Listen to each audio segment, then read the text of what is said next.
Rotary club of Coimbatore மேற்கு சார்பாக கோவை பீலமேடு பகுதியில் உள்ள நேஷனல் மாடல் பள்ளியில் பிக்பாங் 2025 என்னும் தலைப்பில் தேசிய அறிவியல் கண்காட்சி இன்று நடைபெற்றது. இதில் 250க்கும் மேற்பட்ட கண்டுபிடிப்புகளை மாணவர்கள் காட்சிப்படுத்தினர்.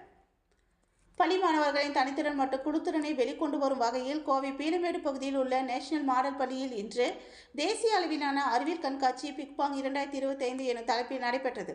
பல்வேறு துறைகளில் இன்று இளைஞர்கள் சந்தித்து வருகின்ற பல்வேறு இடையூறுகளை நீக்கும் வகையிலும் அனைத்து துறைகளிலும் அடுத்த கட்ட நகர்வுக்கு கொண்டு சேர்க்கும் வகையில் ஆண்டுதோறும் இத்தகைய கண்காட்சி நடத்தப்படுவது வழக்கம். இந்த ஆண்டு ரோட்டரி கிளப் ஆஃப் கோயம்புத்தூர் மேற்கு ஐஎக்ஸ்ப்ளோர் அறக்கட்டளை மற்றும் அடல் கண்டுபிடிப்பு இயக்கம் ஆகியவை சார்பாக பிக்பாங் 2025 என்னும் தலைப்பில் நடைபெற்ற இக்கண்காட்சியில் 12 வயது முதல் 17 வயதுக்கு உட்பட்ட மாணவர்கள் தங்களது புதுமை படைப்புகளை காட்சிப்படுத்தினர். இதில் இந்தியாவில் உள்ள பல்வேறு மாநிலங்களில் இருந்து 1100 மாணவ மாணவியர்கள் கலந்து கொண்டு 258 கண்டுபிடிப்புகளை காட்சிப்படுத்தினர்.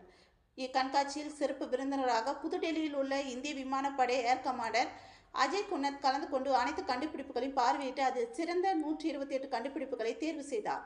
தொடர்ந்து அத்தகைய கண்டுபிடிப்புகளுக்கு சிறப்பு பரிசுகளும் பாராட்டு சான்றிதழ்களும் வழங்கப்பட்டது.